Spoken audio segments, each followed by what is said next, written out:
El ambiente en la casa grande no es simplemente tenso, sino irrespirable, como si cada pared hubiera absorbido el eco de una tragedia que todavía no ha terminado de asentarse en la conciencia de quienes la habitan. Porque la muerte de Brossard no es solo una pérdida inesperada, sino una grieta que amenaza con romper el frágil equilibrio de toda la familia de la reina. Desde primera hora de la mañana, los pasos en los pasillos resuenan con cautela, casi con miedo, como si cualquiera pudiera ser señalado en cualquier momento, como si el simple hecho de respirar en ese lugar pudiera convertirse en una prueba de culpabilidad en un juego que nadie comprende del todo, pero del que todos sospechan. Mientras tanto, el recuerdo de lo ocurrido la noche anterior sigue fresco en la mente de quienes estuvieron presentes, especialmente en la de Tasio, cuya mirada ha perdido toda firmeza y se ha convertido en un reflejo de culpa constante, como si cada pensamiento suyo girara inevitablemente en torno a un único instante, ese momento preciso en el que todo se torció sin posibilidad de retorno. Porque no es solo la muerte de Brossard lo que lo atormenta, sino la certeza, cada vez más insoportable, de que su propia acción fue el desencadenante, de que sin su intervención nada de esto habría ocurrido, y esa idea lo consume desde dentro, transformando cada respiración en una carga imposible de sostener. A su vez, la llegada de la Guardia Civil a la Casa Grande marca un antes y un después en la percepción de todos, ya que la presencia de las autoridades convierte lo que hasta ese momento era una tragedia privada en un asunto público, en una investigación donde ya no bastan las versiones ni las emociones, sino que cada detalle debe encajar en una lógica fría que no admite errores. Los agentes recorren las estancias con una calma metódica que contrasta con el nerviosismo latente en los habitantes de la casa, observando, anotando, preguntando lo justo, pero dejando claro que no han venido a consolar, sino a encontrar respuestas, aunque esas respuestas destruyan lo poco que queda en pie. En ese contexto, hay un detalle que empieza a adquirir una importancia inesperada, casi inquietante, y es la ausencia del pastillero de Brossard, un objeto aparentemente insignificante que, sin embargo, se convierte en el centro de todas las miradas cuando alguien menciona que el empresario nunca se separaba de su medicación para el corazón. Ese dato, en apariencia trivial, se transforma en una pieza clave del rompecabezas, porque si Brossard no tenía su medicación en el momento de su muerte, entonces alguien debió apartarla, alguien debió intervenir de manera deliberada o accidental en un punto crítico, y esa posibilidad abre una puerta peligrosa que nadie quiere cruzar, pero que todos temen. Justo en ese momento, cuando la información comienza a circular de manera fragmentada entre los presentes, Tasio escucha la palabra «pastillero» y siente como el mundo a su alrededor se detiene, como si ese término, pronunciado casi al azar, hubiera activado una verdad que llevaba intentando reprimir desde el primer instante. La imagen vuelve a su mente con una claridad insoportable, la secuencia exacta de lo ocurrido, sus propias manos, su propia decisión, y de pronto comprende que ese pequeño objeto podría ser la prueba definitiva, la evidencia silenciosa de su responsabilidad en la muerte de un hombre que, hasta ese momento, representaba mucho más que un simple empresario. El impacto emocional es inmediato, pero lo más perturbador no es el miedo a ser descubierto, sino la sensación de haber cruzado una línea invisible, de haber dejado de ser quien era para convertirse en alguien que ya no puede mirar atrás sin reconocer que ha cambiado para siempre. Mientras tanto, en otro rincón de Toledo, la noticia de la muerte de Brossard comienza a extenderse como un incendio imposible de contener, alimentado por rumores, interpretaciones y sospechas que crecen con cada conversación, con cada mirada compartida, con cada silencio incómodo que deja entrever que nadie cree en una simple coincidencia. Es en ese contexto donde Beatriz, siempre atenta a los movimientos que rodean a la familia de la reina, no puede evitar que una idea incómoda se instale en su mente, una sospecha que no nace de pruebas concretas, sino de una intuición que ha aprendido a no ignorar con el paso del tiempo. Porque Gabriel, con su aparente control y su capacidad para mantenerse siempre un paso por delante, encaja demasiado bien en el perfil de alguien que podría beneficiarse de una situación así, y aunque no hay nada que lo incrimine directamente, su nombre empieza a aparecer en conversaciones que, hasta hace poco, no habrían tenido sentido. Sin embargo, cuando Beatriz decide enfrentarlo, lo que encuentra no es la reacción nerviosa de un culpable, sino la calma medida de alguien que ha aprendido a defenderse incluso antes de ser acusado, alguien que responde con firmeza, negando cualquier implicación, pero dejando en el aire una duda aún mayor. porque su seguridad resulta casi excesiva en un momento donde nadie debería sentirse completamente a salvo.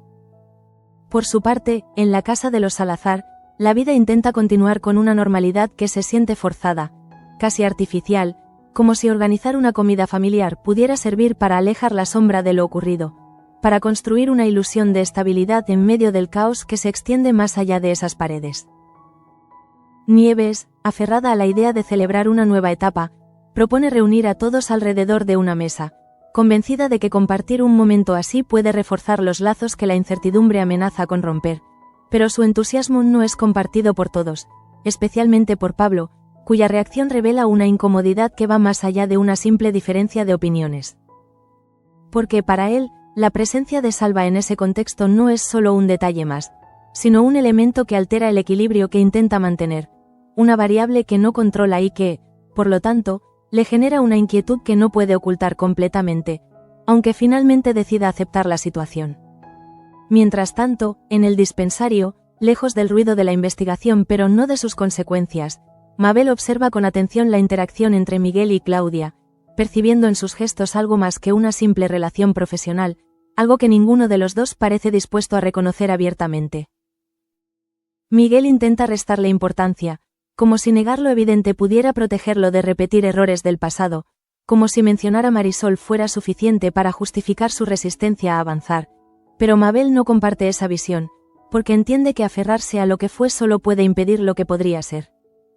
Por eso, con una mezcla de firmeza y afecto, lo anima a no dejar que el miedo condicione sus decisiones, a permitirse la posibilidad de algo nuevo con Claudia, aunque eso implique enfrentarse a recuerdos que todavía no han perdido su peso.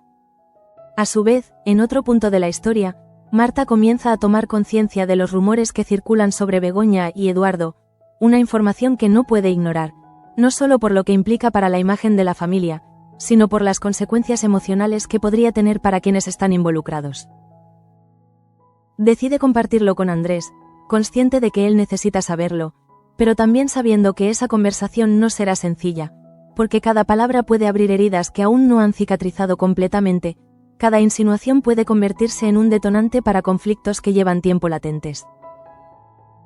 Lejos de allí, en un despacho donde las palabras pesan tanto como los silencios, Pablo se reúne con Damián para agradecerle su intervención en favor de Nieves, un gesto que, en otras circunstancias, podría haber servido para reconstruir una relación deteriorada, pero que en este caso solo confirma la distancia que se ha instalado entre ambos.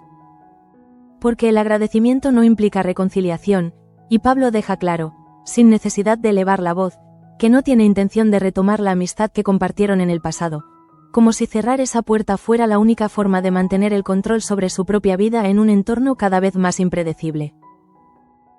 Entretanto, en la Casa Grande, la investigación sigue avanzando en silencio, hasta que la Guardia Civil decide dar un paso más allá y registrar el despacho de Gabriel, una decisión que cambia por completo el rumbo de los acontecimientos, porque ya no se trata solo de preguntas, sino de buscar pruebas concretas que puedan sostener una hipótesis.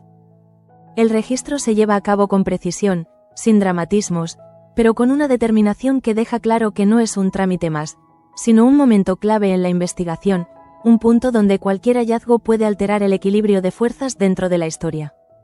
Y entonces ocurre algo que nadie esperaba, algo que transforma una sospecha en una posibilidad real,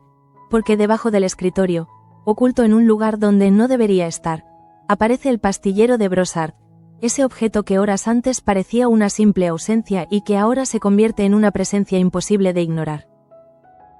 El hallazgo no solo genera sorpresa, sino también una tensión inmediata, porque coloca a Gabriel en el centro de todas las miradas, aunque aún no haya una explicación clara de cómo llegó ese objeto hasta allí, aunque la lógica no sea suficiente para construir una acusación definitiva.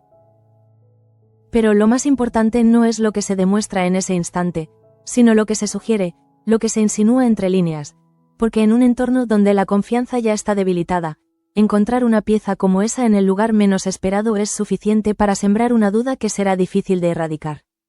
Y mientras todo esto sucede, en algún lugar de la casa, Tasio intenta respirar con normalidad, intenta convencerse de que aún hay una salida, pero en el fondo sabe que cada paso de la investigación lo acerca un poco más a una verdad que no podrá evitar, una verdad que no solo lo enfrenta a la justicia, sino a sí mismo. Porque hay errores que se pueden ocultar durante un tiempo, pero hay otros que se quedan grabados en la conciencia, que se convierten en una presencia constante que no desaparece. Y en ese momento, por primera vez, Tasio empieza a comprender que lo que ha hecho no pertenece al pasado, sino que lo acompañará en cada instante de su vida a partir de ahora. El hallazgo del pastillero no provoca una explosión inmediata de acusaciones, pero sí instala algo mucho más peligroso. Una sospecha silenciosa que se desliza entre los presentes como una corriente invisible, contaminando cada mirada, cada gesto, cada palabra pronunciada en voz baja, porque a partir de ese momento nadie puede fingir que todo es una coincidencia sin sentido. Gabriel, al percibir ese cambio en el ambiente, comprende de inmediato que ya no se encuentra en una posición cómoda, porque aunque no haya pruebas concluyentes en su contra, el simple hecho de que ese objeto haya aparecido en su despacho lo coloca en el centro de una tormenta que no controla del todo, y eso, para alguien como él, resulta profundamente inquietante. Sin embargo, lo que más le perturba no es la sospecha externa, sino la necesidad de reconstruir mentalmente cada uno de sus movimientos recientes, como si en algún punto hubiera cometido un error, como si alguien hubiera utilizado su propio espacio para incriminarlo, y esa idea, lejos de tranquilizarlo, lo obliga a aceptar que hay fuerzas en juego que ya no puede prever con precisión.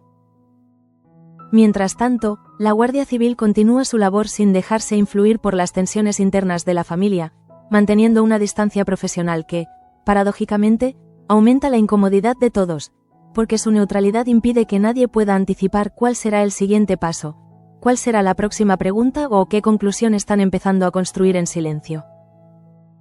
A su vez, en la mente de Tasio, cada nueva información actúa como un golpe más sobre una conciencia que ya está al límite, porque aunque el pastillero haya aparecido en otro lugar, él no puede evitar sentir que todo converge hacia su propia responsabilidad, como si el universo se encargara de recordarle que, independientemente de las apariencias, la verdad sigue siendo la misma. El problema no es solo lo que hizo, sino lo que no hizo después, porque en ningún momento intentó corregir la situación, en ningún momento pensó en las consecuencias reales de sus actos, y ahora esa omisión pesa tanto como la acción inicial, convirtiéndose en una carga que no puede compartir con nadie. Por su parte, la noticia del hallazgo comienza a circular entre los distintos círculos de Toledo, amplificando las sospechas y alimentando nuevas teorías, porque en una comunidad donde todos se conocen y donde cada historia tiene múltiples versiones, basta un detalle ambiguo para que la realidad se transforme en algo completamente distinto según quien la observe. Beatriz, que ya había albergado dudas sobre Gabriel, se encuentra ahora en una posición incómoda, atrapada entre su intuición y la falta de pruebas concretas, porque aunque todo parece apuntar hacia él, hay algo en la situación que no termina de encajar, como si la verdad estuviera oculta bajo una capa de apariencias cuidadosamente construidas. Esa sensación la empuja a observar con más atención, a escuchar más allá de las palabras, a analizar los silencios, porque entiende que en situaciones como esta, lo que no se dice puede ser incluso más revelador que cualquier confesión directa. Mientras tanto, en la cantina, la invitación de Nieves a la comida familiar genera un breve momento de ilusión para Salva, que recibe la noticia con una alegría sincera, como si ese gesto representara una oportunidad de formar parte de algo más grande, de dejar atrás su posición periférica para integrarse en un núcleo que siempre ha observado desde la distancia.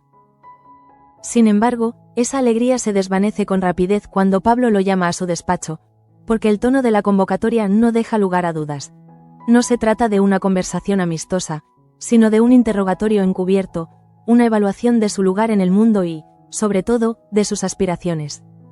En ese encuentro, Pablo no se limita a hacer preguntas, sino que analiza cada respuesta con una severidad que refleja su propia necesidad de control, como si la falta de ambición en Salva fuera una amenaza, no por lo que implica en sí misma, sino por lo que dice sobre su incapacidad para encajar en un sistema basado en la competencia constante. Salva, por su parte, intenta responder con honestidad, pero pronto se da cuenta de que esa honestidad no es bien recibida, porque en un entorno donde el éxito se mide en función de metas claras y definidas, admitir que no tiene un plan concreto se interpreta como una debilidad, como una falta de carácter que Pablo no está dispuesto a tolerar. Esa tensión revela mucho más que una simple diferencia de perspectivas, porque pone de manifiesto la distancia entre dos formas de entender la vida, una basada en la ambición estructurada y otra en la adaptación a las circunstancias, y en ese choque, ninguno de los dos parece dispuesto a ceder. A su vez, en el parque, lejos del ruido de la investigación pero no de sus consecuencias emocionales, Begoña busca refugio en la compañía de Beatriz, compartiendo con ella las inquietudes que no puede expresar en otros espacios, porque aunque intenta mantener la calma, la acumulación de rumores y sospechas empieza a afectar su percepción de la realidad. No se trata solo de lo que se dice sobre ella y Eduardo, sino de lo que esas palabras implican en un entorno donde la reputación puede ser tan frágil como determinante, donde una insinuación puede convertirse en una verdad aceptada sin necesidad de pruebas, y donde el juicio social es tan implacable como inmediato. Beatriz, fiel a su papel de apoyo, intenta ofrecer una perspectiva más equilibrada, recordándole que no todo lo que se escucha tiene fundamento, pero en el fondo sabe que esa tranquilidad es difícil de alcanzar cuando el entorno entero parece predispuesto a interpretar cada gesto bajo una luz negativa. Mientras tanto, en otro rincón del parque, Fina y Marta comparten un momento de aparente calma, comentando la muerte de Brossard con una mezcla de sorpresa y resignación, como si ambas comprendieran que ese suceso no es un hecho aislado, sino una consecuencia más de una cadena de decisiones que lleva tiempo desarrollándose. El intercambio de regalos entre ellas, unas magdalenas y un poemario, introduce una nota de humanidad en medio de la tensión general, un recordatorio de que, incluso en los momentos más oscuros, existen pequeños gestos que permiten mantener un vínculo emocional que trasciende las circunstancias.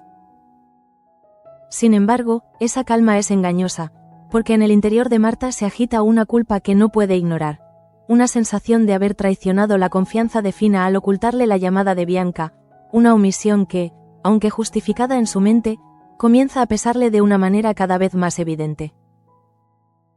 Esa dualidad entre lo que muestra y lo que siente crea una tensión interna que se suma a las presiones externas, convirtiéndola en una figura que no solo debe gestionar la situación general, sino también sus propios conflictos personales, que amenazan con desbordarse en cualquier momento. Por su parte, en la tienda, Miguel intenta expresar su gratitud hacia Claudia a través de un gesto sencillo, una caja de bombones que simboliza mucho más que un agradecimiento puntual, porque detrás de ese regalo hay una intención de acercamiento, una tentativa de abrir una puerta que ha mantenido cerrada durante demasiado tiempo. Claudia, sorprendida por el detalle, responde con un gesto espontáneo, un beso que, aunque breve, tiene un impacto profundo en Miguel, porque rompe la barrera que él mismo había construido, obligándolo a confrontar sentimientos que prefería mantener en segundo plano. Ese instante, aparentemente insignificante, marca un punto de inflexión en su relación, no porque resuelva todas las dudas, sino porque las hace imposibles de ignorar, convirtiendo lo implícito en algo tangible que exige una respuesta, una decisión que ninguno de los dos puede postergar indefinidamente. A su vez, en la casa grande, la tensión alcanza un nuevo nivel cuando la Guardia Civil regresa con una noticia que, en apariencia, debería cerrar el capítulo, pero que en realidad abre una nueva etapa de incertidumbre, porque el juez ha decidido dar por concluido el caso de la muerte de Brossard.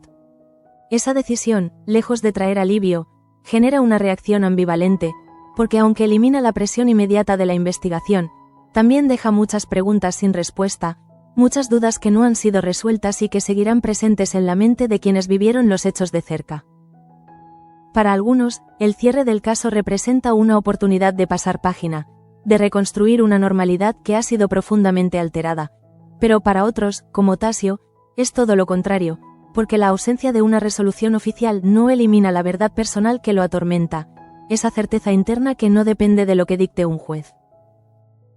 En ese sentido, la decisión judicial no es un final, sino un comienzo diferente, una etapa donde la justicia externa deja paso a la conciencia individual, donde cada personaje debe enfrentarse a sus propios actos sin la mediación de una autoridad que determine culpables o inocentes. Y en ese escenario, Tasio queda completamente expuesto ante sí mismo, sin la posibilidad de escudarse en la incertidumbre o en la falta de pruebas, porque aunque el mundo exterior haya decidido cerrar el caso, su mente no puede hacerlo, su memoria no se lo permite, su conciencia no se lo concede. Así, mientras la casa grande intenta recuperar una apariencia de normalidad, mientras las conversaciones vuelven a temas cotidianos y las rutinas se reanudan poco a poco, hay una grieta invisible que sigue creciendo, una fractura que no se percibe a simple vista, pero que amenaza con romperlo todo en el momento menos esperado. Porque hay verdades que, aunque no se pronuncien, siguen presentes, y en ese silencio cargado de significado, cada uno de los implicados empieza a comprender que lo ocurrido con Brossard no ha terminado realmente, que solo ha cambiado de forma, que ahora vive en sus pensamientos, en sus decisiones, en cada instante donde el pasado se impone sobre el presente. Y en medio de todo eso, sin que nadie más lo sepa, Tasio empieza a aceptar algo que hasta ese momento se había negado a reconocer plenamente, que la verdadera consecuencia de sus actos no será una condena judicial, sino la imposibilidad de volver a ser quien era antes de aquella noche. El cierre oficial del caso no trae paz, sino una calma engañosa, una especie de silencio pesado que se instala en cada rincón de la casa grande como si fuera una niebla invisible que lo cubre todo, porque aunque las autoridades hayan decidido dar por concluida la investigación, lo ocurrido con Brossard sigue latiendo en la memoria de quienes estuvieron más cerca de aquella noche. En ese nuevo escenario, donde la justicia ha decidido retirarse sin señalar culpables, lo que emerge con más fuerza es la verdad emocional de cada personaje, esa que no puede ser archivada ni olvidada, esa que se filtra en los gestos más pequeños y en las miradas que evitan cruzarse por miedo a lo que podrían revelar. Para Tasio, esta etapa no representa un alivio, sino el inicio de un tormento mucho más profundo, porque ahora ya no tiene la presión externa de una posible acusación inmediata, pero tampoco tiene una salida clara para liberarse de la carga que lleva dentro, y esa ausencia de dirección lo deja completamente solo frente a su propia conciencia. Cada vez que intenta retomar una rutina normal, cada vez que se obliga a actuar como si nada hubiera cambiado, algo dentro de él se resquebraja, porque sabe que está fingiendo, porque sabe que hay una distancia insalvable entre el hombre que era antes y el que es ahora, y esa diferencia se manifiesta en detalles que nadie más parece notar, pero que para él resultan imposibles de ignorar. A su vez, el entorno laboral, que en otros momentos podría haber funcionado como un refugio o una distracción, se convierte en un recordatorio constante de lo ocurrido, porque cada máquina, cada pasillo, cada rostro conocido parece devolverle una versión distorsionada de sí mismo, como si todo el espacio estuviera impregnado de la culpa que intenta ocultar. Gaspar, que lo observa con la experiencia de quien ha visto a muchos hombres quebrarse en silencio, comienza a percibir que algo no encaja en su comportamiento, que hay una tensión que no se explica únicamente por el impacto de la tragedia, sino que parece tener un origen más profundo, más personal, aunque no se atreve a formular esa sospecha en voz alta. Esa intuición lo lleva a acercarse con cautela, a ofrecer apoyo sin exigir explicaciones, porque entiende que hay momentos en los que la presión directa solo consigue cerrar aún más a quien ya está al límite, y aunque no obtiene respuestas claras, sí confirma que Tasio está atrapado en un conflicto que no puede compartir. Mientras tanto, en la casa grande, la aparente normalidad comienza a reconstruirse sobre una base frágil, donde cada interacción está cargada de matices que antes pasaban desapercibidos, porque ahora todos saben que algo grave ha ocurrido, incluso si no pueden definirlo con precisión, y esa conciencia colectiva altera la forma en que se relacionan entre sí. Gabriel, en particular, se mueve con una cautela renovada, como si cada paso estuviera calculado no solo para evitar errores, sino para anticipar posibles ataques, porque aunque el caso haya sido cerrado, el hallazgo del pastillero en su despacho ha dejado una marca que no puede borrar fácilmente, una sombra que seguirá acompañándolo durante un tiempo indefinido. Esa situación lo obliga a replantearse su estrategia, a reconsiderar sus alianzas y sus movimientos, porque entiende que el verdadero peligro no siempre viene de una acusación formal, sino de la pérdida de confianza, de ese cambio sutil en la percepción de los demás que puede debilitar su posición de una manera más efectiva que cualquier prueba concreta. Por su parte, Beatriz continúa observando desde una posición que le permite ver sin ser vista, analizando las reacciones de quienes la rodean con una atención que va más allá de la curiosidad, porque ha aprendido que en contextos como este, la verdad rara vez se presenta de forma directa, sino que se filtra en pequeños detalles, en incoherencias, en silencios que dicen más que las palabras. Esa actitud la lleva a cuestionar no solo a Gabriel, sino también a las circunstancias en su conjunto, porque algo en la forma en que se han desarrollado los acontecimientos le resulta demasiado conveniente, demasiado alineado con ciertos intereses como para ser completamente casual, y aunque no puede demostrarlo, esa sensación no deja de crecer. Mientras tanto, en el ámbito personal, las relaciones comienzan a evolucionar de manera casi imperceptible, influenciadas por la tensión general, porque incluso aquellos que no están directamente implicados en la tragedia sienten el impacto emocional de lo ocurrido, como si la muerte de Brossard hubiera alterado el equilibrio de todo el entorno. En ese sentido, la relación entre Miguel y Claudia adquiere una nueva dimensión tras el beso compartido, porque lo que antes podía interpretarse como una cercanía ambigua ahora se convierte en algo más definido, más difícil de ignorar, obligando a ambos a replantearse sus sentimientos y las posibles consecuencias de darles espacio. Miguel, en particular, se enfrenta a un conflicto interno que va más allá de la simple atracción, porque su experiencia pasada con Marisol sigue influyendo en su forma de percibir las relaciones, generando una resistencia que no desaparece fácilmente, aunque las circunstancias actuales le empujen en una dirección distinta. Claudia, por su parte, se encuentra en una posición más abierta, más dispuesta a explorar lo que está surgiendo entre ellos, pero también consciente de que no puede forzar una respuesta, de que cualquier avance debe surgir de una decisión sincera por parte de Miguel, y esa espera introduce una tensión que se suma al contexto general. A su vez, en el círculo de Marta, la información sobre los rumores que afectan a Begoña y Eduardo sigue generando inquietud, porque aunque no hay confirmación, el simple hecho de que esas historias circulen ya tiene un impacto real, especialmente en un entorno donde la reputación es un elemento clave en la dinámica social. La conversación con Andrés no resuelve esa inquietud, sino que la transforma, porque aunque él intenta mantener una postura racional, hay una parte de él que no puede evitar sentirse afectada por lo que escucha, una parte que reacciona más desde lo emocional que desde lo lógico, y esa dualidad complica su forma de gestionar la situación.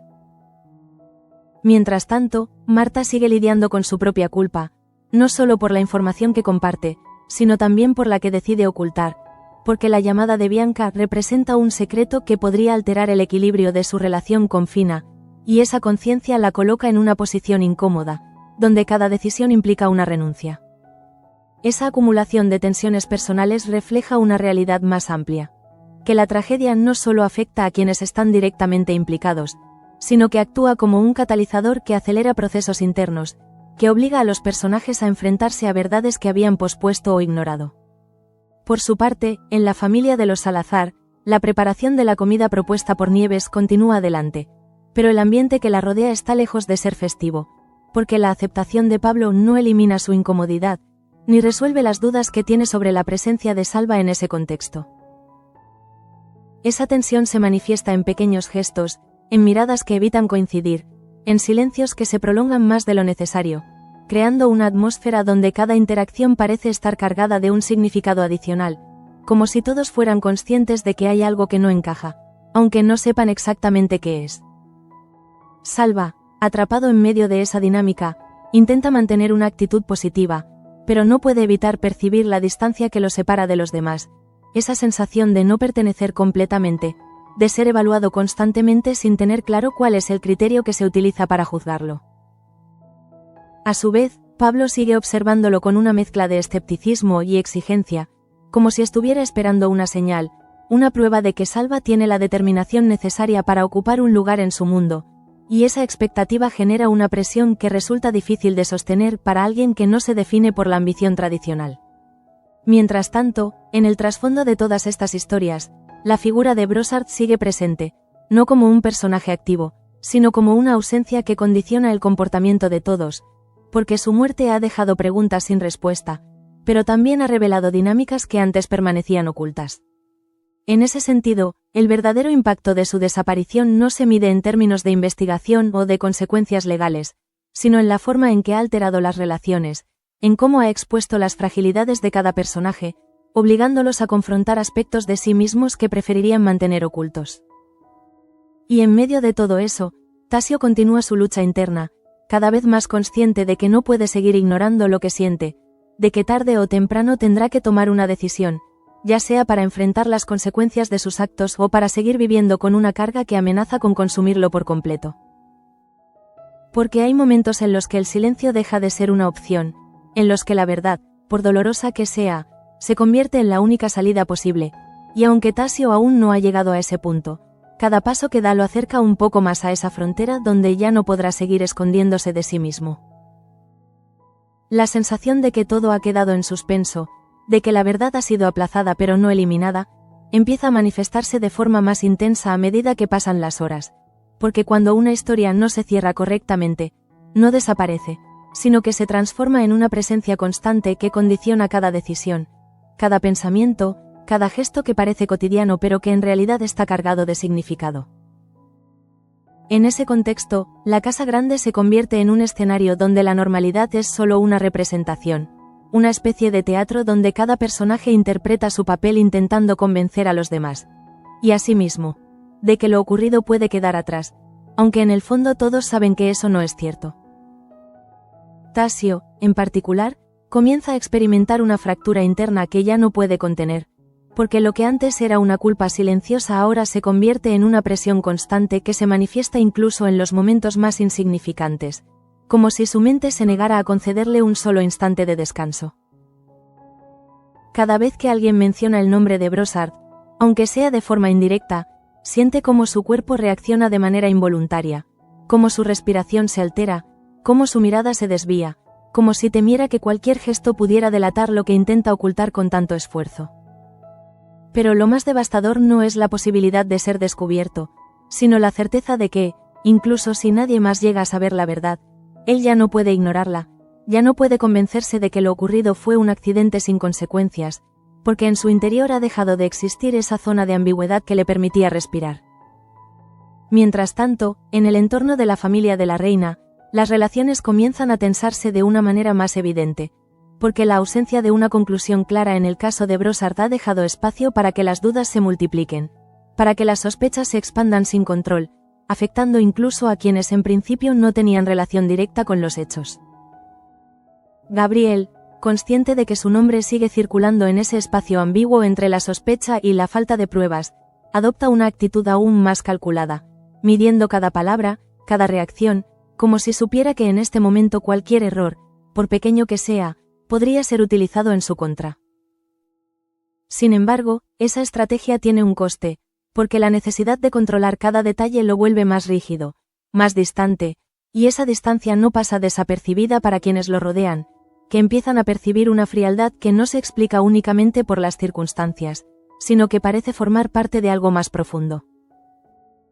Beatriz, que ya había desarrollado una sensibilidad especial para detectar incoherencias, comienza a observar esa transformación con una atención renovada, intentando encontrar en los pequeños gestos de Gabriel una pista que confirme o desmienta sus sospechas, aunque cada intento la deja con más preguntas que respuestas.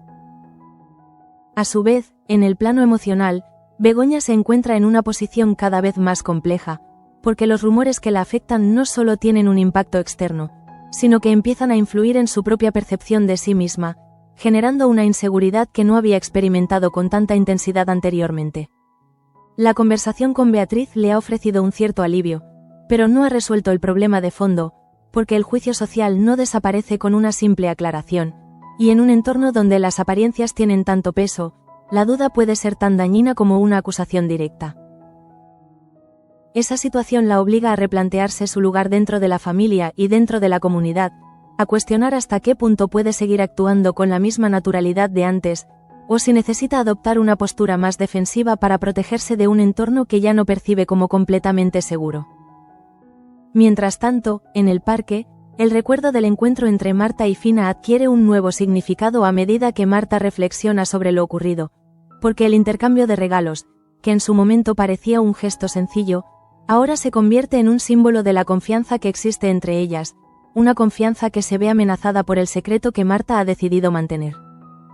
La llamada de Bianca, ese detalle aparentemente secundario, empieza a adquirir un peso desproporcionado en su mente, porque representa una elección consciente de ocultar información, de priorizar una versión de la realidad sobre otra, y esa decisión la coloca en una posición incómoda, donde la honestidad y la protección de los sentimientos entran en conflicto directo.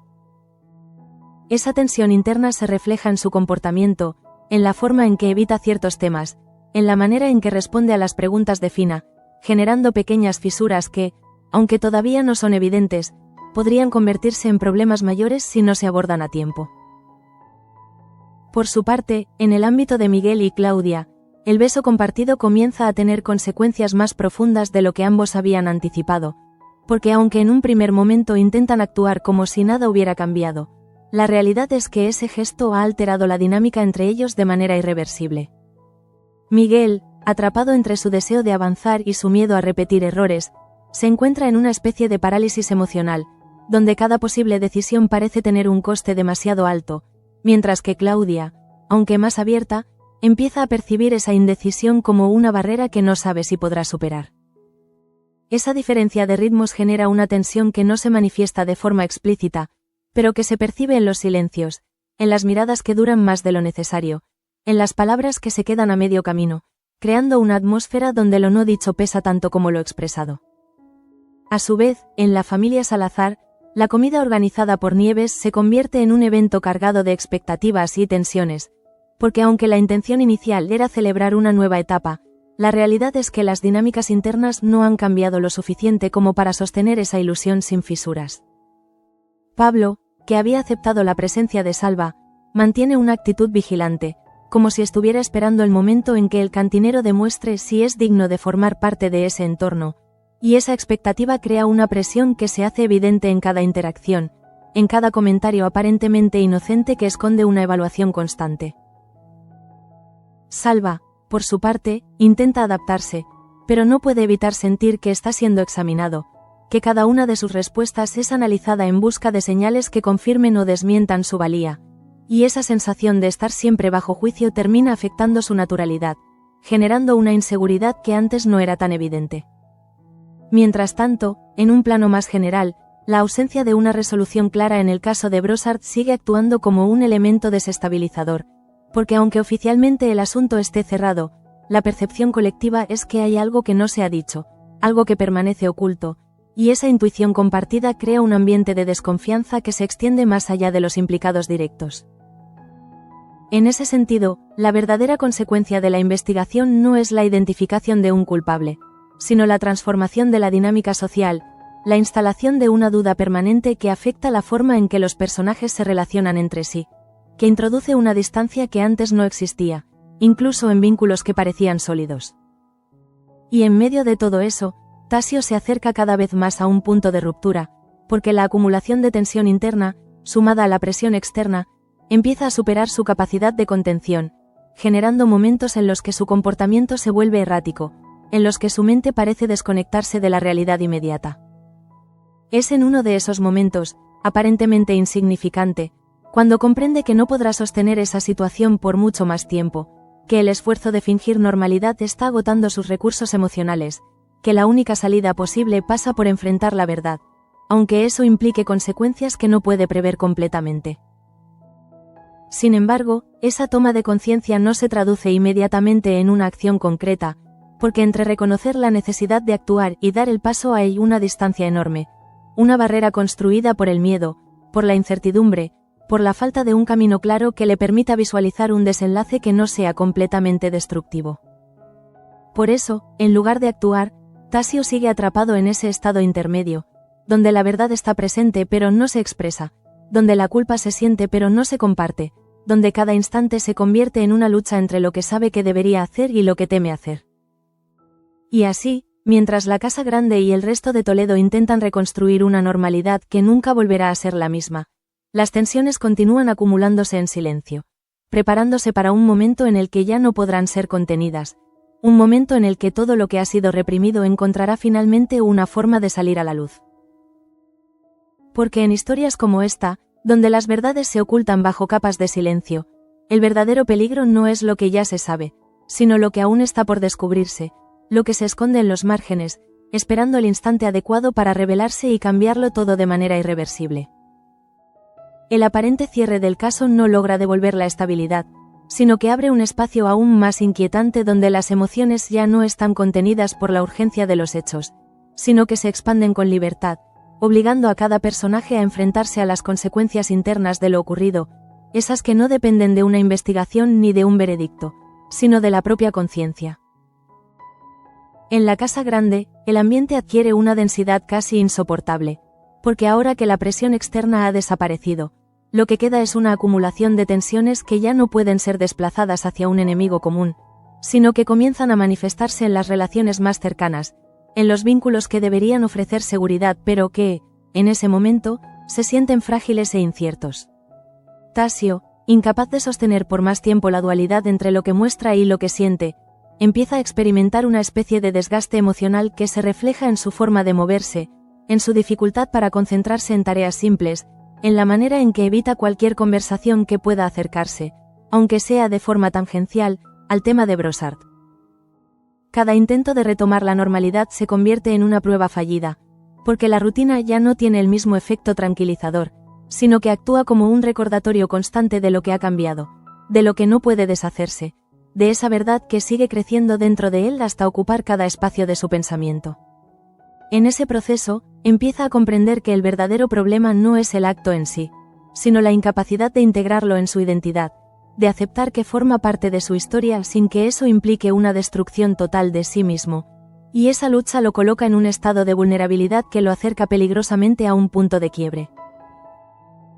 Mientras tanto, en el resto de la familia, las tensiones que habían permanecido latentes comienzan a tomar forma de manera más visible,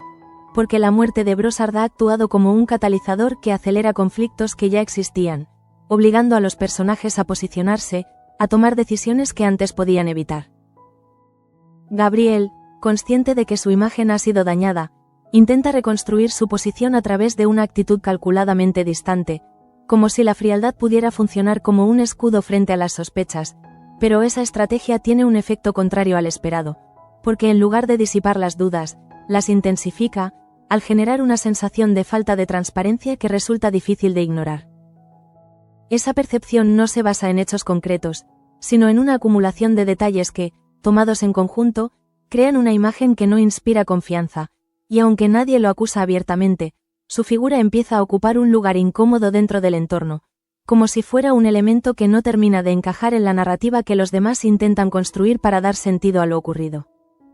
Beatriz, que ha seguido de cerca la evolución de los acontecimientos, se encuentra en una posición donde su intuición se enfrenta a la falta de pruebas, y esa contradicción la obliga a actuar con cautela, a no precipitarse en sus conclusiones, pero también a no ignorar lo que percibe, manteniendo una vigilancia constante que podría resultar determinante en el futuro. Por su parte, Begoña atraviesa un proceso interno marcado por la necesidad de reafirmarse frente a un entorno que la observa con una mezcla de curiosidad y juicio, porque los rumores que la afectan no desaparecen con el paso del tiempo, sino que se transforman, adoptando nuevas formas que siguen condicionando la manera en que es percibida. Esa presión externa se combina con una inquietud interna que no logra disipar completamente, generando una sensación de inestabilidad que la obliga a cuestionar no solo lo que los demás piensan de ella, sino también su propia posición dentro de la familia y dentro de la comunidad, como si estuviera en un punto donde necesita redefinir su identidad para poder seguir adelante. A su vez, en el ámbito de Marta, la carga emocional derivada de sus decisiones comienza a manifestarse con mayor claridad,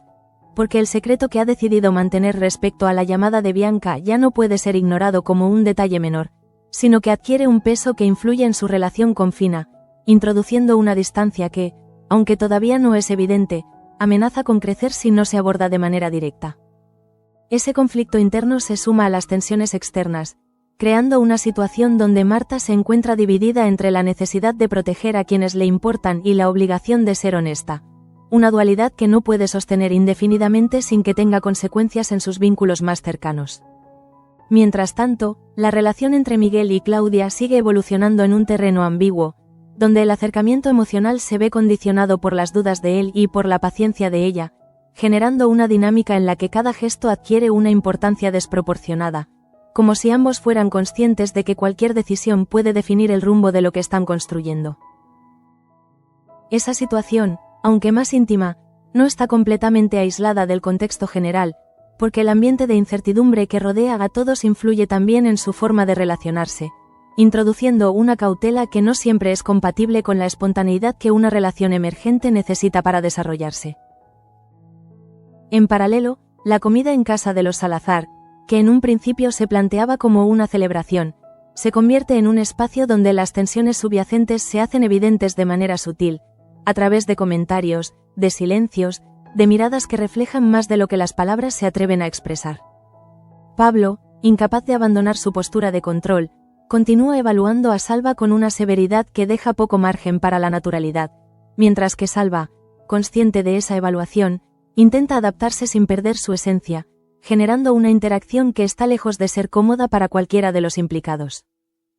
Ese encuentro, lejos de resolver las diferencias, pone de manifiesto la distancia que existe entre ellos, una distancia que no se basa únicamente en sus personalidades, sino en sus formas de entender el mundo, en sus expectativas, en sus prioridades, y que, por lo tanto, no puede ser eliminada con facilidad. En ese contexto, la figura de Brossard sigue presente como una especie de punto de referencia, un evento que ha marcado un antes y un después, no solo por lo que ocurrió, sino por lo que ha revelado sobre cada uno de los personajes, sobre sus debilidades, sus miedos, sus contradicciones. La decisión del juez de cerrar el caso, que en otras circunstancias podría interpretarse como una resolución definitiva, aquí se percibe más como una interrupción, como un final impuesto que no coincide con la percepción de quienes vivieron los hechos, y esa discrepancia entre la verdad oficial y la verdad emocional crea un espacio donde la historia puede continuar desarrollándose de formas inesperadas. Para Tasio, ese espacio se convierte en un terreno cada vez más inestable, porque la ausencia de consecuencias externas no elimina la necesidad de enfrentar lo ocurrido, sino que la intensifica, al dejarlo sin una referencia clara sobre cómo proceder, sin una estructura que le indique cuál es el siguiente paso. Esa falta de dirección lo obliga a mirar hacia adentro, a cuestionarse no solo lo que hizo, sino quién es a partir de ese momento, una pregunta que no tiene una respuesta inmediata, pero que se vuelve imposible de ignorar a medida que pasa el tiempo. En ese proceso, comienza a intuir que la verdadera resolución no vendrá de una confesión impulsiva ni de una revelación dramática, sino de un cambio más profundo, más silencioso, en la forma en que se relaciona consigo mismo y con los demás, un cambio que requerirá tiempo, pero que resulta inevitable si quiere seguir adelante sin destruirse por completo. Y así, mientras la historia parece encontrar un punto de pausa en el plano externo, en el plano interno todo sigue en movimiento, todo sigue evolucionando, porque las emociones no obedecen a los mismos ritmos que las decisiones judiciales, ni se detienen cuando alguien declara un caso cerrado. Al final del episodio, lo que queda no es una sensación de conclusión, sino de continuidad, de una historia que ha cambiado de forma, que ha dejado atrás la urgencia de la investigación para adentrarse en un territorio más complejo, más íntimo, donde las verdaderas respuestas no se encuentran en pruebas materiales, sino en la capacidad de cada personaje para enfrentarse a sí mismo sin máscaras. Y en ese sentido, la figura de Tasio se convierte en el eje silencioso de todo lo ocurrido, no porque sea el único implicado, sino porque representa de manera más clara esa lucha entre la verdad y el silencio, entre la culpa y la posibilidad de redención, una lucha que no se resuelve en un solo episodio, sino que continuará definiendo su camino en los capítulos que están por venir.